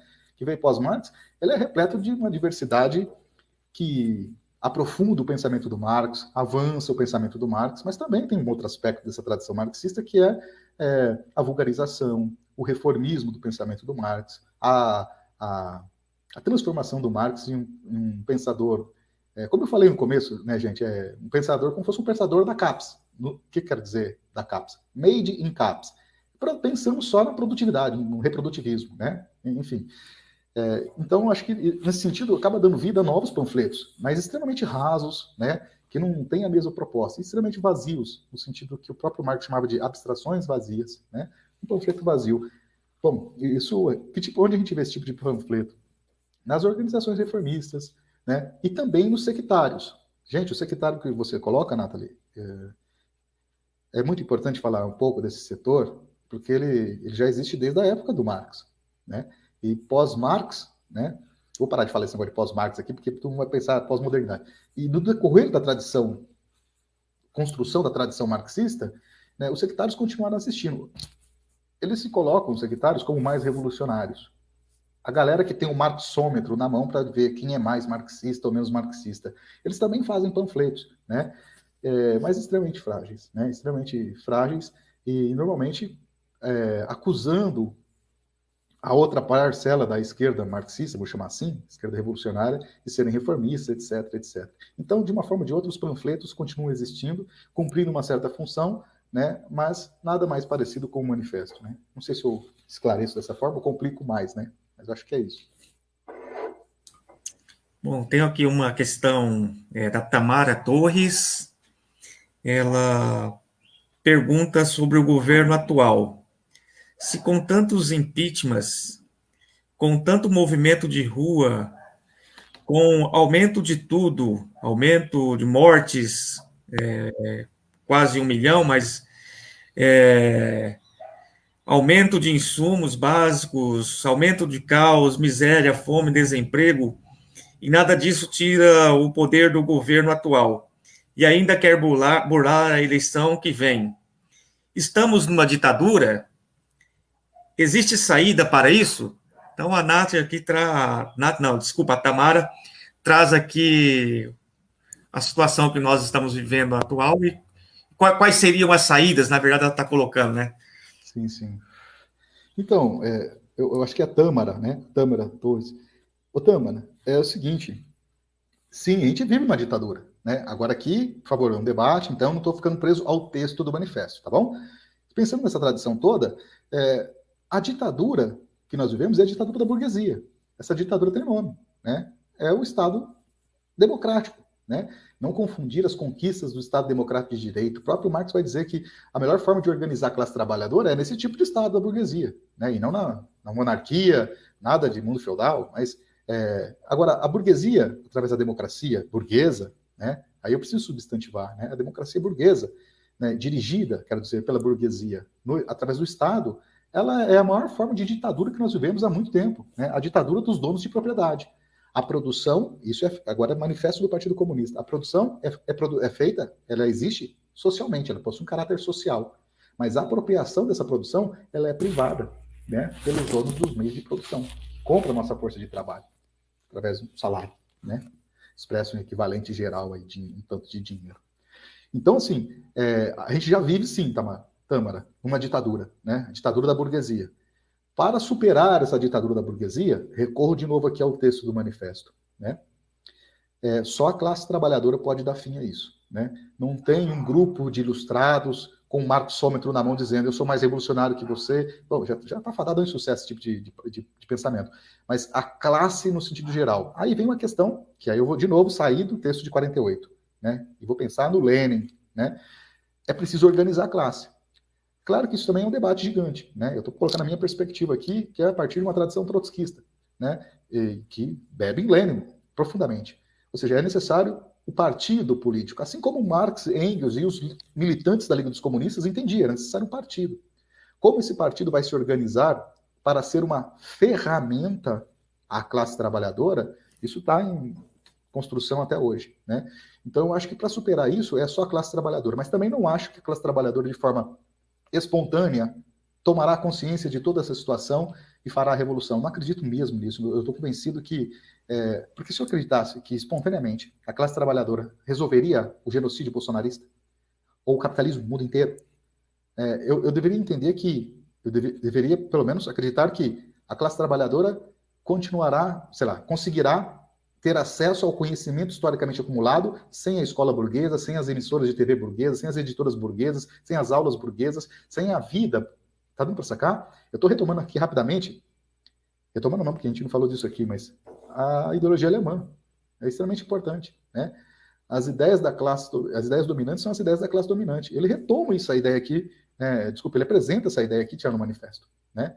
E para a gente pensar que, naturalmente, com todo esse complexo gigantesco da burguesia de dominação, e o Estado é a ferramenta mor da burguesia para esse tipo de ditadura que nos engana, eu não acredito nisso. Eu acredito que o partido é muito importante. Agora, também não penso que é um partido só, não, porque eu caio no sectarismo e ignoro o manifesto. São vários partidos, mas são vários partidos para fazer a revolução. Se tiver alguém aqui de algum partido, e desculpe, viu, a franqueza, mas eu gosto de ser franco, que acha assim, o meu partido é o único que vai fazer a revolução. Bom, amigo, não entendeu nada. Vamos ler de novo com calma aqui, né, a produção dos revolucionários, não só do Marx, mas partido do Marx, porque não é só um partido que faz uma revolução. A revolução é um negócio estrondoso, violento, brutal, e que não dá para ser feito com um grupo de guerrilheiros, por mais que seja bem intencionado. Aí o pessoal que gosta de Che Guevara, que me perdoe, não se faz revolução com meia dúzia de pessoas. Nunca se fez, né? E quando se tentou uma tomada do poder, pode provisoriamente conseguir, mas não se mantém. Bom, pois bem, então, não sei, eu acho que eu me estendo muito, né? Mas assim, acho que é isso. Certo, vamos mais uma. Tem aqui uma pergunta do Leonardo. Diz o seguinte: o Manifesto do Partido Comunista é o melhor texto para quem ainda não leu sobre o Marx e quer iniciar essas leituras? Leonardo, valeu por essa pergunta. Por quê? existe uma série de receitas de como começar a ler o Marx, né? Acho que todas têm lá um princípio de boa intenção, né? Mas esses princípios morais bem intencionados, então, na perspectiva moral, não sei se ajuda muito, né? Tem ajuda, mas num certo ponto. Ponto de diante começa a atrapalhar bastante. Muitos falam, por exemplo, eu já vou voltar, tá, Leonardo? Manifesto. No texto que for mais importante, que eu acho, né? Muitos falam assim, em relação ao capital, começa com o capítulo 24, ou começa com o capítulo 5. Bom, Marx não começou falando da acumulação originária. Capítulo 1 vai tratar sobre o fenômeno mais empírico, a mercadoria, né? A realidade mais concreta que a classe trabalhadora tem acesso. É por lá que tem que começar o capital. Mas agora você perguntou de uma forma mais ampla. Como começar a ler Marx? Eu acho que sim, Leonardo. O Manifesto do Partido Comunista é o texto mais indicado. Não é o único, não, gente. Mas eu acho que é o mais eficaz no que diz respeito a apresentar as linhas gerais do que pensam os marxistas, né? O próprio caráter panfletário, que é um texto mais direto, né? É um texto profundo, hein? Um panfleto, isso aqui, como eu disse, é o livro mais de política mais publicado e traduzido no mundo, né? Se é bem lido, é uma outra história. Mas a questão é que eu acho que continua tendo essa função de apresentar o que naquela época, sem anacronismo, ó, naquela época pensavam aqueles comunistas, né? Para a gente entender toda essa história, a gente tem que buscar as raízes, né? Os fundamentos, né? E isso eu aprendi com um professor que eu gosto muito, aprendi com muitos professores, mas um deles é o próprio Ivo Toné. Estou falando do Ivo aqui segunda vez, porque eu sei que ele transita bastante aqui no Espaço Marx, e é os fundamentos, gente. A gente tem que buscar os fundamentos. Muitos revolucionários abandonaram os fundamentos. E aí eu quero entender Marx pelo Capital. Então, até chegar ao Capital tem uma trajetória, né? Então, eu acho que o Manifesto do Partido Comunista ele tem esse princípio propedêutico, se fazer, preocupação de se fazer. Todos os textos do Marx têm, mas o primeiro de todos, o mais popular de todos, é o Manifesto do Partido Comunista. Eu não tenho dúvida. Problema, Leonardo, quando a gente lê o Manifesto do Partido Comunista e quer transpor mecanicamente aquela realidade para nós aqui, para combater o bolsonarismo, não vamos ter sucesso, né? Então, esses documentos são vitais porque nos colocam lições. Lições não no sentido moralista, pessoal. Lições no sentido de refletir, problematizar a história da esquerda revolucionária nesse percurso todo. E se nós nos colocamos como revolucionários, não é opcional, é obrigatório. Nós temos que conhecer a historicidade desses documentos e as contribuições, os limites, né, e os avanços, tipo permanências e rupturas. O que se mantém de pé, o que já não é mais de pé, enfim. Eu acho que o manifesto, sim. Então, desculpe a divagação, mas acho que é importante contextualizar a resposta. Então, sim, Leonardo, considerando tudo isso que eu falei, o Manifesto do Partido Comunista, eu entendo que é o texto mais indicado. Não é o único, viu, gente? Não é o único. Mas eu indicaria sempre indico, o Manifesto do Partido Comunista. Lembrando que não começa com ele e nem se encerra com ele, se a gente quer entender o que é um processo revolucionário, o que é uma perspectiva revolucionária. Joia, eu vou fazer uma pergunta aqui, Jean, que eu acho que é importante para todos nós e que você trouxe na tua exposição, né? Ninguém nasce revolucionário, né? Inclusive Marx e Engels não nasceram revolucionários, né? Eles se tornaram revolucionários. Nesse sentido, como ninguém nasce com um pensamento burguês, capitalista, enfim, nessa direção, gostaria que você pudesse explanar um pouco, né, sobre a formação dos revolucionários, né? Qual o papel, vamos dizer assim, de atividades educativas, como essa que a gente está realizando aqui, e outras, a participação em partidos políticos, ou os próprios sindicatos que poderiam, né, caminhar nessa direção, né, como formar os revolucionários, né? Sim. Bacana, Osmar, obrigado. Então, assim, isso dá espaço para a gente falar um pouco, desdobrar um pouco mais, né?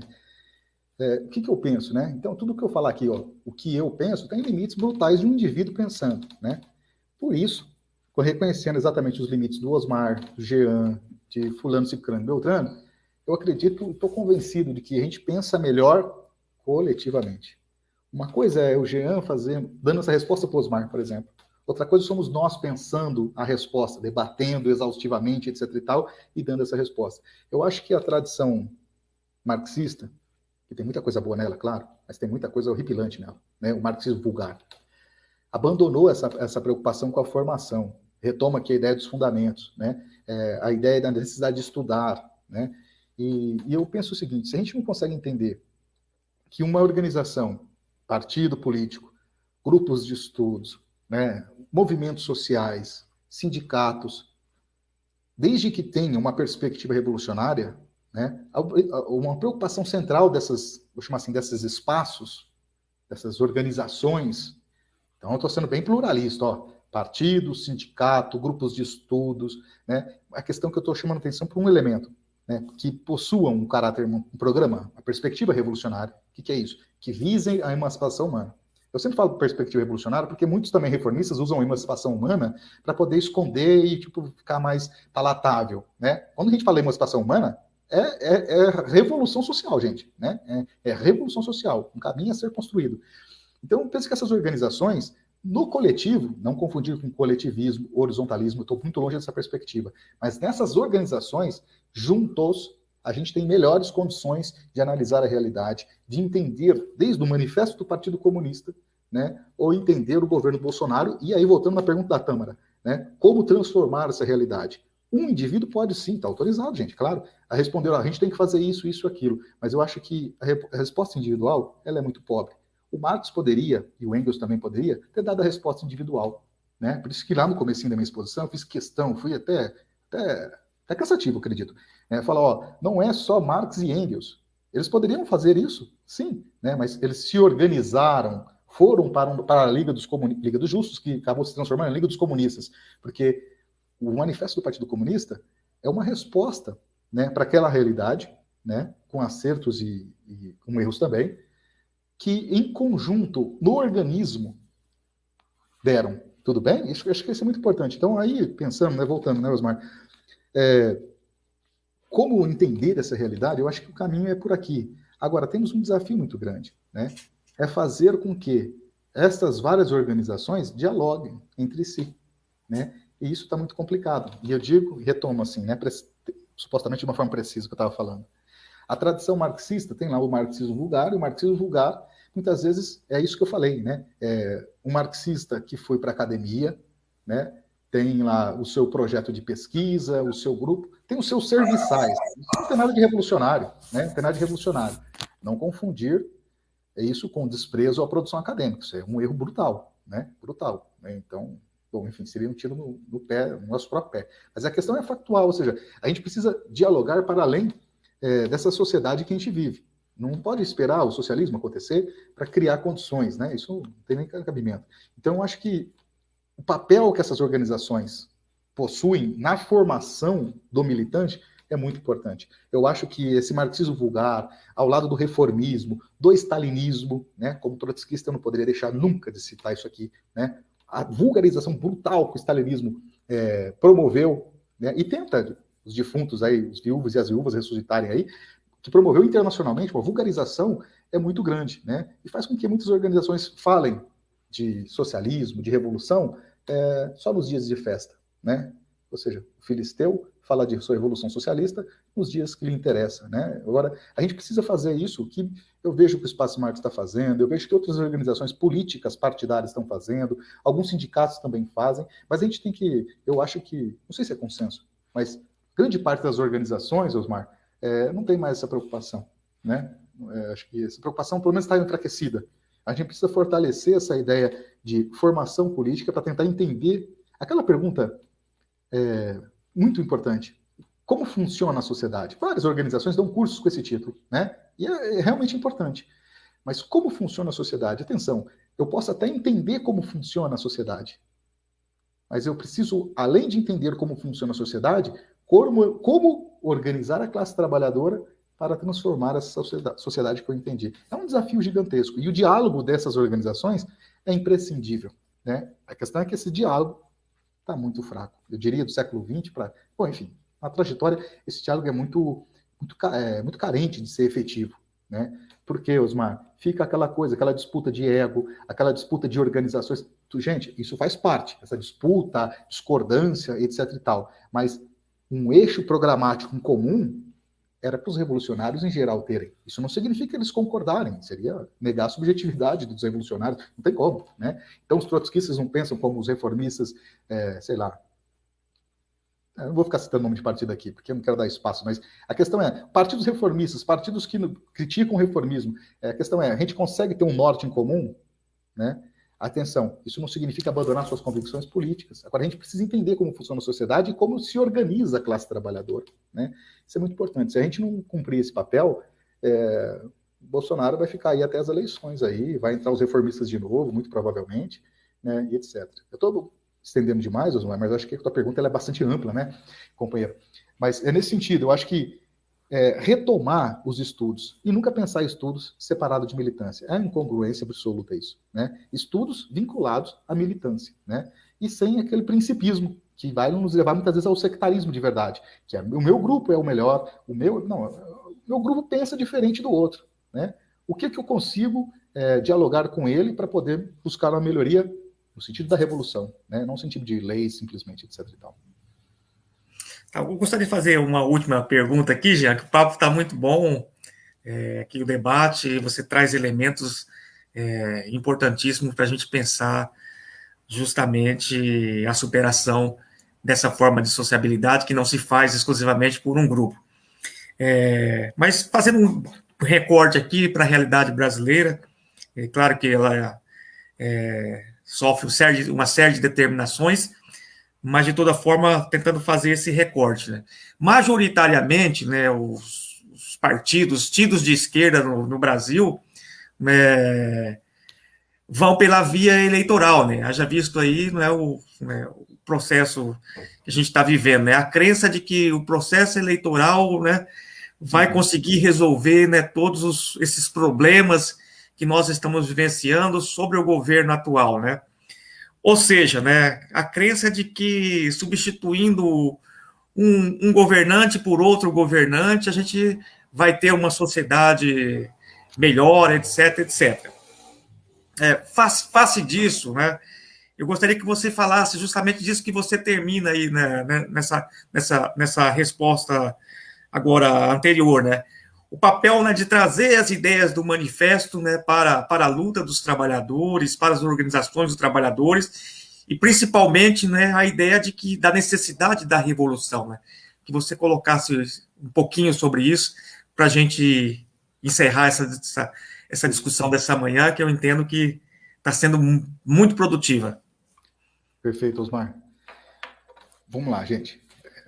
Vou ter como referência central o objeto da nossa análise de hoje aqui, né, que é o Manifesto do Partido Comunista. Muitos querem fazer a revolução, ou se colocar como marxistas e revolucionários, etc. e tal. Tá. E, para isso, tem diversas propostas. Por exemplo, muitos querem fazer a revolução com o cristianismo, né, visando a vida sobrenatural, etc. e tal. Bom, você pode? Pode. Muitos querem fazer a revolução e mudar toda essa exploração, toda essa desgrameira que a gente vive no mundo, acirrado pela pandemia, através de pensamentos positivos, energias positivas. Pode sim. Outros querem fazer também, como você disse, né, a mudança de tudo isso através das eleições. Pode? Claro que pode. A questão é, dessas três coisas que eu falei, poderia falar um monte aqui, quais delas têm sintonia com a perspectiva do manifesto? Nenhuma. Né? E o foco central, é claro, esse processo das frentes amplas, amplíssimas, mega frentes para as eleições. Qual é a possibilidade de mudar a realidade brasileira através das eleições? Bom, de acordo com a tradição marxista, é nenhuma. Absolutamente nenhuma. Nenhuma esperança no processo eleitoral da burguesia. A resposta que eu dei lá para a Tâmara, né? Há uma ditadura da burguesia. Né? Não sei se vocês estão vendo, coincidentemente, ó, aqui, ó, cadê? Como é que eu analiso isso aqui? Bom, vocês vão aqui. Vocês estão vendo aqui um xadrez, né? Ó, um tabuleiro. Dá para ver que é um tabuleiro de xadrez aqui, né? É o tabuleiro da burguesia. A gente está ali em cima, né? As regras são feitas pela burguesia. Se a gente acreditar que elas são justas, regras feitas pela burguesia, né? E vamos jogar e vamos vencer, olha, mas nem o Gasparov vai conseguir vencer com as regras da burguesia. Mas nem o Gasparov. A burguesia, isso tem um nome, a tradição trotskista chama isso de reação democrática. A burguesia, nos momentos de crise, né, que demanda explicar muitas coisas, mas, enfim, há uma tendência, há uma lei tendencial de queda da taxa de lucro. E todo momento que entra em crise esse sistema capitalista, e ele entra em crise desde 1875, crises estruturais, assim, e esse certamente é um momento maior dessas crises estruturais, essa crise estrutural se coloca agora, na realidade, no século XX e XXI, a burguesia ela tenta fazer manobras, né, de como conseguir se manter no poder e continuar extraindo mais-valia de nós, da classe trabalhadora, né? Então, nesse sentido, a burguesia usa a reação democrática como uma forma de colocar para a classe trabalhadora que, olha só, vamos usar a democracia, vamos nos valer da democracia, do jogo democrático, através do Estado, através do TSE, né, no caso do Brasil, através dos tribunais eleitorais que regulamentam um processo eleitoral de escolha de novos representantes políticos. Observa que nessa lógica a gente não muda em nada os fundamentos da dominação burguesa, né? Agora a gente reforma alguns personagens da política nacional, mas dentro das regras desse tabuleiro aqui, ó, né? Então eu pergunto para vocês, eu não sei se vocês sabem, mas no Brasil, quer dizer, não chamava nem Brasil, na América Portuguesa, tem eleições na América Portuguesa desde na época do governo geral, né? 1530 alguma coisa, né? Um pouquinho depois das capitanias hereditárias. 1550 alguma coisa, perdão. Eleições existem, né? Vamos pensar o Brasil republicano. Poderia estender mais aqui, tá? Mas o Brasil republicano, considerando toda uma história colonial, etc e tal, também tinha eleições, mas eleições extremamente focalizadas no grupo aristocrático oligárquico. Né? As eleições do Brasil, vamos pegar a República. A República é fundada em 1839, é uma República do Brasil, etc e tal, né? Um golpe em cima da monarquia. Os monarquistas gostam disso, porque eles se fazem de vítima, enfim. Né? Não é velha essa ideia de golpeados e golpistas serem farinha do mesmo saco. Né? Isso não é na minha leitura, não é uma perspectiva só de 2016. Isso é constante na história do Brasil.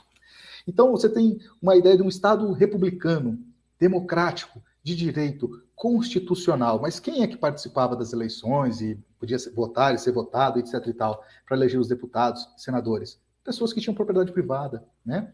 Então tem toda uma história gigantesca. Daí tem 1930, Getúlio Vargas chega ao poder, aquela coisa toda, né? Vamos modernizar a República. É verdade, há uma modernização, não tenha dúvida. Mas uma modernização ainda oligárquica e aristocrática, mega conservadora. Né? Você tem toda uma luta e resistência da classe trabalhadora durante toda a história do Brasil. O período republicano não é diferente. A questão é que essa perspectiva de refinar os instrumentos da República, os getulistas tinham esse discurso, vamos modernizar essa República, tanto que passa a se referendar a República inicialmente como a República Velha, a República das oligarquias, e era mesmo, né? Aristocrática, como em referência a 1930 em diante, sobretudo 34, quando começa a realmente valer uma certa Constituição, o Brasil seria o Brasil moderno. Aí vem os populistas governando o Brasil, etc. e tal, Juscelino Kubitschek talvez seja uma referência muito boa para isso, né? Os nacionais desenvolvimentistas, e vamos progredir o Brasil. Olha, a classe trabalhadora continuou votando, né? O sistema eleitoral continuou se aperfeiçoando. A questão é que a classe trabalhadora, durante esse período todo, até 2021, continua recebendo salário, continua votando. E aí eu pergunto, tem alguma coisa errada nessa história? Né? Tem uma coisa errada. Se as eleições transformassem substancialmente a vida da classe trabalhadora, dê nomes. Eu estou falando de trabalhadores que acordam de manhã, pegam vários ônibus para chegar ao trabalho, ficam um dia inteiro nesse local de trabalho, pode ser no campo cortando cana, coletando laranja, capinando, coroando laranja, pode ser na fábrica, pode ser no comércio, pode ser, enfim, vários departamentos. E que volta para casa exausto, exaurido, né? No máximo vai assistir uma novela ali, vai dormir no sofá, né? Vai se alimentar de preferência, e acordar cedo e começar tudo de novo, né? Inclusive de 2 em 2 anos, escolhendo alguém que seja menos pior. Então, eu estou alongando, Osmar, mas assim, o processo eleitoral, acreditar que o processo eleitoral vai mudar a realidade, essa é a metáfora que estou usando aqui do tabuleiro, né? E é muito estranho disso, e vou fechar aqui, votar a gente vota há muito tempo. Na República, enfim, há mais de um século nós já estamos votando. E se votar, realmente mudasse a realidade do povo brasileiro, a gente está, dentro do capitalismo, claro, a gente estaria recebendo, no mínimo, um salário de R$5.000 de acordo com o Diese hoje, e não esses 1.100. Não teríamos pessoas vivendo com fome, sem energia elétrica, sem água potável para tomar banho, para se alimentar. Né? Então, alguma coisa está errada, a gente precisa problematizar isso. E aí fica mais equivocado e mais estranho ainda quando os revolucionários propõem à classe trabalhadora participar desse jogo de tabuleiro. Aí ou seja, eu estou falando do marxismo vulgar, mas isso talvez seja a maior parcela da tradição marxista hoje em dia, é o marxismo vulgar. E aí é a reação democrática. Vamos jogar para o Senado eleitoral, vamos escolher novos representantes, né? E aí o mundo... Observa que isso volta, os revolucionários fazendo isso é mais grave, porque a gente retroage, não é retroage, por favor, não é nem retroagir, mas a gente reproduz aqui no presente um tipo de idealismo, pelo menos alguns fundamentos do pensamento idealista, que o Marx e todos os marxistas sempre criticaram. E moralismo, no sentido de que basta eu escolher o político correto, a organização correta. Ah, não tem, então eu fundo um novo partido correto. Tá dando para sacar? Então a gente volta na ideia de que o indivíduo, olha só que sucesso da burguesia isso, o indivíduo é o responsável por aquilo que existe.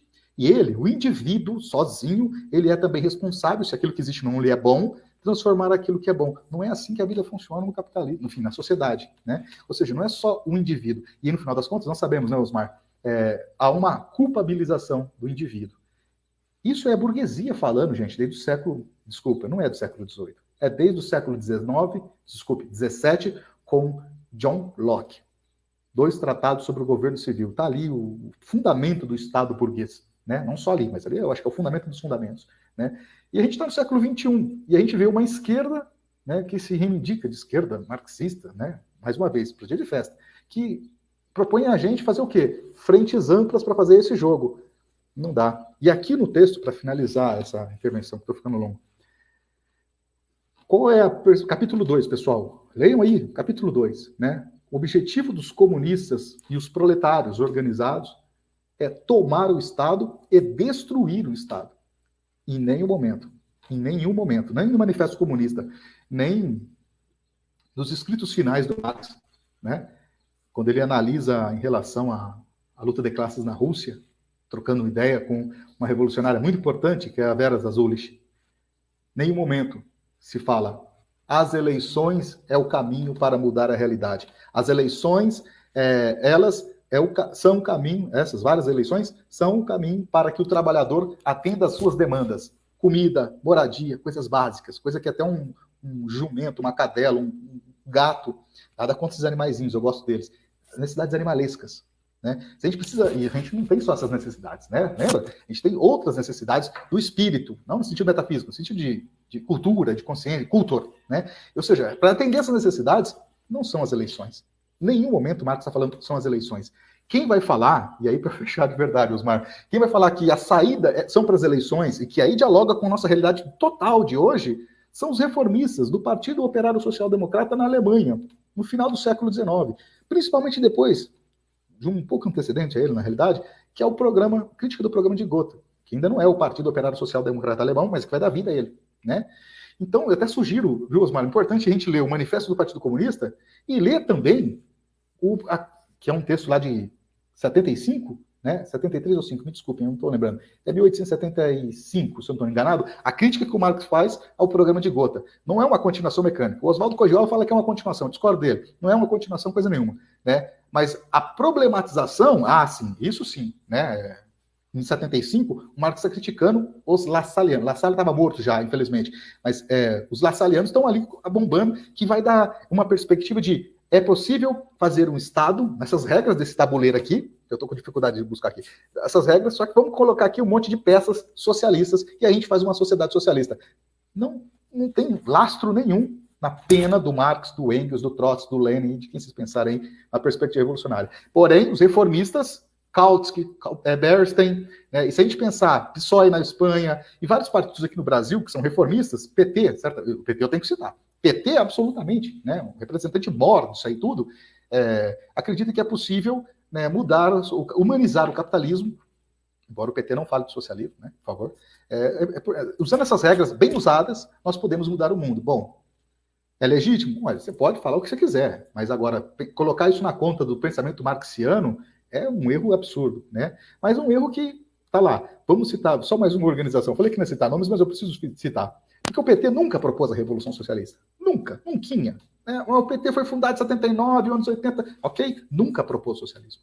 Quem propunha socialismo lá são correntes que lá faziam parte e que foram expulsas em 89. Né? A direção majoritária do PT jamais defendeu o socialismo. Então, se você é petista e está me ouvindo, não fique triste comigo, vai lá reclamar com o partido. O PT é um partido extremamente reformista. Agora, tem partidos que se colocam como revolucionários e que a saída majoritária vai por esse caminho aqui do tabuleiro. PSOL é um exemplo maior que eu tenho no Brasil hoje. Mas eu citei o PSOE, da Espanha também. Ou seja, através das eleições, vamos fazer aí com parlamentares decentes, íntegros e etc e tal, mudar, bom, enfim, é a reação democrática, né? Com ressalva para as tendências que existem no PSOL, porque o PSOL também é um partido de tendências, nem todo mundo lá defende isso que eu estou falando. Mas a majoritária do PSOL defende exatamente fazer o jogo democrático. E aí o que acontece? Né? Aí o trabalhador fica bastante confuso, não porque é incapaz de analisar a realidade. Podemos pensar nesse pensamento elitista, né? Mas o papel das direções revolucionárias, dos partidos, dos grupos de estudo, dos movimentos sociais, dos sindicatos, é levar um programa revolucionário. Se a gente leva um programa reformista, a gente vai, de uma certa forma, contribuir diretamente para os interesses da burguesia. Nada mais cômodo para a burguesia acreditar que a mudança para tudo isso se dá com novas pessoas nas novas eleições. Basta esperar ela chegar. Negativo. Na perspectiva revolucionária, há que se tomar o poder, né, pelas mãos, né, e destruir o Estado. Como fazemos isso? Aí já é um outro debate, senão fica muito longo, né? Mas eu acho que é por aqui. Excelente, Jean. Desde já quero agradecer a presença significativa aqui dos participantes do curso e outros, né, que se dispuseram a participar dessa atividade de hoje, do Espaço Marx de Campo Mourão. Fica o convite para aqueles que quiserem frequentar o nosso curso, é de 15 em dias, aos sábados, das 9 às 11 da manhã. Antes de fazer a finalização, eu passo a palavra, Jean, para você fazer suas considerações finais, e aí a gente encerra a nossa atividade. Tá ok, Osmar. Bom, agradecer a participação aí de vocês, convite por estar aqui nesse espaço, né, dando, sei lá, colocando mais problemas do que dando respostas, né? Desconfiem bastante, né, quando as respostas chegam prontinhas num tabuleiro ou ainda numa bandeja. As coisas são complexas, não existe resposta pronta imediata, né? De forma catequética, etc e tal. Então, acho que é isso, né? É preciso entender como funciona a sociedade, é vero, é real, mas é preciso também se organizar politicamente, né? Não existe uma organização sacrossanta que é a única revolucionária. Agora, a gente precisa entender e conhecer as organizações revolucionárias, né? Não porque um indivíduo usa uma camisa do Che ou porque uma camisa do Trotsky ou do Lenin, mas qual é o programa, né? O programa é muito importante, mas ao lado do programa, qual é a prática revolucionária? Claro que o conceito disso aqui é praxis, nós sabemos, né? Mas, ou seja, então, conhecer as organizações revolucionárias e, de fato, né, fazer a experiência com essas organizações é extremamente importante. Nós não vamos mudar o mundo se ficarmos só estudando o Marx das nossas casas. Agora, juntos somos mais fortes e podemos fazer uma transformação radical, é totalmente possível, da realidade que nós vivemos hoje.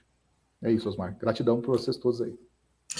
Obrigado, Jean, mais uma vez, pela excelente exposição e contribuição, e também vai aqui a nossa admiração em relação ao trabalho que você desenvolve, de militância, de estudo, enfim, como revolucionário, né? Por mais Jeans, né?